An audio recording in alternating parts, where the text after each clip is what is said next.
Хүүхдээ хайрлах хайр хизээч өгшөрөхгүй, хүүхэд тань том боллоо гэд анхаарлаа сулруулж огт болохгүй. Хүүхдтэй цаг гаргах нь хамгийн том хөрөнгө оруулалт, хамгийн том найдвартай хамгаалалт юм. Гэрээсээ гараад очлон, хичээлээсээ гараад эртлэн утсаар холбоотой байж хэвшээрэй. Таны анхаарал сулрах тэр агшинд хүүхдийн ирээдүй эрсдэлд орж болзошгүй. Хүүхэд гэмт хэргийн бай биш, харин хайр халамжийн төв байх ёстой.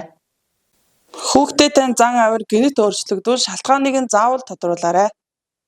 Хайр гэдэг бол зөвхөн тэжээх биш, хаана хэнтэй юу хийж байгааг нь мэдэх нь хариуцлага юм аа.